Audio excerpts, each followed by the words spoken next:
Le meilleur message que nous envoyons à Khamenei est que c'est votre toute dernière chance. Vous pouvez vous lever et aller vous asseoir juste à côté de Bakhchar à Moscou.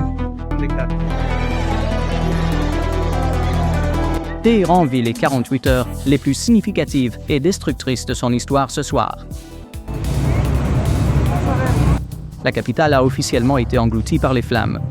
Pendant ces heures critiques, reliant le 9 janvier au 10 janvier, 1 500 000 personnes en colère ont bloqué des autoroutes.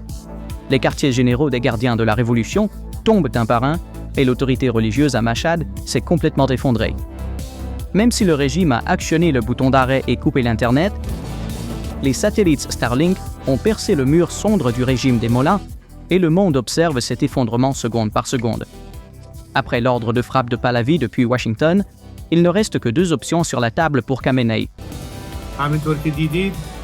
Comme vous l'avez vu, l'enjeu crucial est de continuer cette prise de contrôle des rues et d'établir des barrages pour prévenir et entraver la répression du régime. Soit se rendre, soit faire face aux frappes aériennes de Trump. Car alors que Téhéran tombe, l'histoire est en train d'être réécrite. Bien que Téhéran, l'épicentre des événements, ait été le cœur du régime, c'est devenu la zone où le contrôle a été perdu le plus rapidement. Bien que la mèche des événements ait été allumée le 8 janvier, le moment où l'épine dorsale du régime a été brisée a été la chute de la rue Andarzgu à Téhéran dans la nuit du 9 janvier. Bien que le régime ait tenté de caractériser les manifestations comme des émeutes par de petits groupes, le flux de données du terrain crie une réalité complètement différente. Une défaillance totale du système. Dépassant une action de rue classique, les manifestants ont saisi des artères stratégiques et des bâtiments gouvernementaux de manière coordonnée, comme s'ils géraient une opération militaire.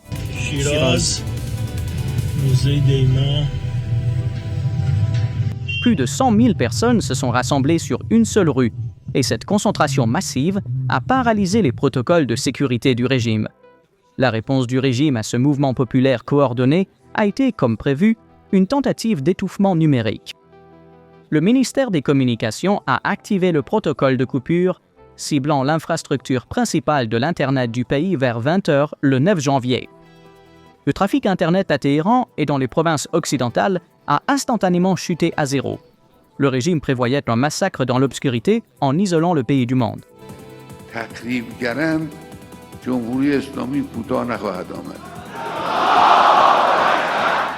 Cependant, cette initiative a été brisée par l'asymétrie technologique. Les satellites Starlink d'Elon Musk et les terminaux introduits secrètement dans le pays par la diaspora iranienne ont contourné le réseau intranet du régime. Les images continuaient de circuler à travers les tunnels VPN. Le blackout numérique, au lieu de dissimuler l'impuissance du régime, est devenu un signe révélant sa panique. La situation sur le terrain est passée d'une protestation à une guerre urbaine asymétrique. Des quartiers riches du nord de Téhéran aux quartiers ouvriers pauvres du sud, 1 500 000 personnes ont envahi l'avenue Andarzgu. Cette foule dépasse les limites mathématiques de la capacité d'intervention des forces de sécurité. 15 000 policiers et forces Basij sont devenus inefficaces face à cet océan de personnes. Le quartier général principal des Basij, la force paramilitaire la plus redoutée du régime, à Sadatabad, ainsi que son équipement technique et ses dépôts logistiques, ont été entourés et incendiés par les manifestants. Le développement tactique le plus frappant a été la prise de l'installation des gardiens de la Révolution, ou IRGC, dans la province de Fars par le peuple. Cela montre que les manifestations ont évolué pour atteindre le potentiel de résistance armée. Les gens ne se contentent plus de scander des slogans. Ils démantèlent l'appareil de répression du régime et prennent le contrôle de points stratégiques. Les forces de sécurité du régime sont passées de chasseurs à chassés. Des images de véhicules blindés arrêtés et incendiés avec de simples cocktails Molotov et des barricades dans les rues de Téhéran ont brisé le mythe d'invincibilité des gardiens de la Révolution cette nuit-là sur les autoroutes. Dos au mur, le régime a joué sa carte la plus dangereuse en dernier recours, le chantage nucléaire. Selon des informations divulguées à des sources de renseignement occidentales, l'Iran a menacé « Si vous nous attaquez, nous produirons des armes nucléaires en 24 heures ». Techniquement, cela équivaut à admettre que les niveaux d'enrichissement de l'uranium ont atteint 90% de qualité militaire et qu'il ne reste plus qu'à assembler le mécanisme de déclenchement. Cependant, Cette menace n'est pas une démonstration de force, mais une tentative d'agression futile. L'administration Trump a vu clair dans ce bluff et a renversé la situation. La déclaration « Si un seul manifestant perd la vie, nous viserons Khamenei » a sapé la stratégie nucléaire du régime. Actuellement, les avions de transport militaire C-17 Globemaster décollant de la base aérienne de Ramstein en Allemagne apparaissent sur les écrans radars comme preuve concrète que cette menace n'est pas que des paroles en l'air, mais que les États-Unis se préparent à une intervention cinétique. Cette révolte n'est pas seulement une revendication politique, mais aussi une explosion de l'effondrement économique et écologique. Le régime a épuisé les ressources en eau du pays à travers des années de mauvaise gestion et de corruption. L'assèchement des barrages à Téhéran et autour, la disparition de l'agriculture et des millions de personnes confrontées à la soif ont élevé la colère du peuple à une question de survie. Derrière les manifestations se cache non seulement la demande de liberté politique, mais aussi la demande d'accès à l'eau, un droit fondamental à la vie. Cela montre que la résistance est une lutte pour la survie qui ne s'éteindra pas, peu importe ce que fait le régime. S'il n'y a pas d'eau, il n'y a pas d'obéissance. L'équation est aussi simple que cela, et le régime Müller est du mauvais côté. Sur le plan économique, une stratégie d'étranglement est en cours. La bouée de sauvetage du régime, les terminaux pétroliers de l'île de Karg et les bazars des grandes villes sont à l'arrêt en raison d'une grève générale coordonnée. La fermeture de la classe Bazari, le cœur de l'économie iranienne, est le même mécanisme qui a renversé le Shah lors de la révolution de 1979. Mais cette fois, l'aiguille s'est tournée vers Khamenei. La grève des travailleurs du pétrole a immédiatement coupé le flux de trésorerie du régime. L'incapacité des pétroliers à destination de la Chine à charger a créé un choc d'approvisionnement qui menaçait non seulement Téhéran, mais aussi la sécurité énergétique de Pékin. Alors que le rial est tombé à sa valeur la plus basse jamais atteinte sur le marché libre, le régime a été plongé dans une crise de liquidité, incapable même de payer les salaires de ses propres forces de sécurité. La rupture psychologique est évidente dans la bataille des symboles. Les drapeaux qui flottent dans les rues ne sont plus ceux du régime. Ce sont le drapeau du lion et du soleil, représentant des milliers d'années d'identité et de modernité persane. Ce changement de drapeau est la preuve visuelle la plus concrète que le peuple rejette non seulement le gouvernement, mais aussi la structure de l'État islamique établie en 1979, ainsi que tout son système de valeurs. Accrocher ce drapeau sur des statues de Tabriz à Téhéran est une déclaration que la légitimité idéologique du régime a été anéantie. Les gens se souviennent de l'ère Pahlavi comme d'un âge d'or, et avec des slogans tels que « Razia Shah, que ton âme repose en paix », ils expriment leur désir d'un État-nation laïque contre la théocratie actuelle. Cet effet d'entraînement a également brisé le cercle de loyauté au sein du régime. Le fait que la police iranienne et certaines forces de sécurité n'interviennent pas contre le peuple et le soutiennent même montre que le seuil de la peur a été franchi. Le moment le plus dangereux pour une dictature est lorsque la police dépose ses matraques et marche aux côtés du peuple. Des rumeurs selon lesquelles le régime prévoit de faire venir des milices étrangères ou des éléments du Hezbollah du Liban pour réprimer les événements sont un aveu qu'il s'est complètement déconnecté de son propre peuple et agit maintenant comme une force d'occupation. Cependant, face à un flot de 1 500 000 personnes, aucune force mercenaire n'a de chance.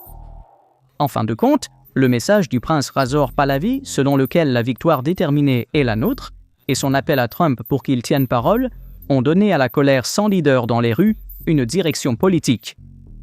La menace de Trump, qui visait directement Khamenei, a créé une panique généralisée parmi l'élite sécuritaire du régime. Les généraux et hauts responsables sont contraints de choisir entre partager le sort de Khamenei et le sacrifier pour se sauver eux-mêmes. L'activité des jets privés à l'aéroport de Téhéran et les plans d'évasion vers Moscou indiquent que l'Irak commence à abandonner le navire qui coule. Autrement dit, le régime se désintègre de l'intérieur. Cet incendie à Téhéran n'est pas seulement un changement de régime, c'est la dévastation de l'architecture stratégique de Moscou et Pékin au Moyen-Orient. L'un des plus grands perdants dans cet événement est sans aucun doute Vladimir Poutine. L'Iran est le principal fournisseur des drones kamikazes Shahed 136 utilisés par la Russie dans la guerre en Ukraine et l'arrière logistique qui contourne les sanctions occidentales. La chute de Téhéran, ou sa descente dans la guerre civile, signifierait la rupture immédiate de la chaîne d'approvisionnement militaire de la Russie. Le corridor de transport international Nord-Sud, INSTC, via la mer Caspienne, a été paralysé par le chaos en Iran. Ce corridor était le seul passage sécurisé de la Russie vers l'Inde et les marchés asiatiques. Maintenant, cette porte est verrouillée et la clé a été jetée dans l'océan. Des images de responsables iraniens fuyant vers Moscou confirment que le Kremlin a accepté cette perte stratégique et passe à la gestion de crise. Sur le front chinois, la situation est un véritable cauchemar énergétique. En achetant 90% du pétrole iranien, Pékin assurait à la fois sa sécurité énergétique et défiait l'hégémonie du dollar en effectuant ce commerce en yuan. Cependant, les frappes sur l'île de Kharg et la possibilité d'un changement de régime ont mis en péril la source de pétrole bon marché et stratégique de la Chine. L'ascension au pouvoir d'un régime Pahlavi pro-occidental à Téhéran signifierait l'abandon de l'accord de partenariat stratégique de 25 ans signé avec la Chine. Cela signifierait l'effondrement du volet Moyen-Orient du projet de la ceinture et la route de la Chine, et la dépendance renouvelée de Pékin envers les pays du Golfe, ce contrôle occidental pour l'énergie. Le silence de la Chine et sa surveillance anxieuse des développements ne se résument à rien de plus qu'à regarder impuissamment son investissement stratégique partir en fumée. Dans l'équation régionale, la structure connue sous le nom d'axe de la résistance a perdu sa base centrale. Sans le soutien financier et logistique militaire de Téhéran, le Hezbollah, les Houthis et les groupes armés en Irak deviendront des organisations privées d'oxygène sur le terrain. La chute de Machhad et de Tabriz est la déclaration de la faillite du parrain de ce réseau de guerre par procuration. Les slogans du peuple iranien « Ma vie pour l'Iran » ont prouvé que cette aventure de politique étrangère de plusieurs années n'a aucune légitimité aux yeux du peuple. Pour les États-Unis et leurs alliés, cette situation signifie que la plus grande menace depuis des décennies a été neutralisée non par une intervention militaire extérieure, mais par une révolution populaire de l'intérieur. C'est la plus grande victoire stratégique remportée sans tirer une seule balle. La déclaration de Trump « Je vais éliminer Khamenei » a brisé la perception d'intouchabilité dans la diplomatie mondiale. Les États-Unis ne sont plus un observateur passif disant « Nous sommes préoccupés », mais un acteur actif changeant les règles du jeu. Le déploiement d'avions C-17 dans la région prouve que cette rhétorique n'est pas simplement rhétorique. Ce geste envoie un message clair non seulement à l'Iran, mais aussi à la Russie, qui est embourbée en Ukraine, et à la Chine, qui exerce une pression sur Taïwan.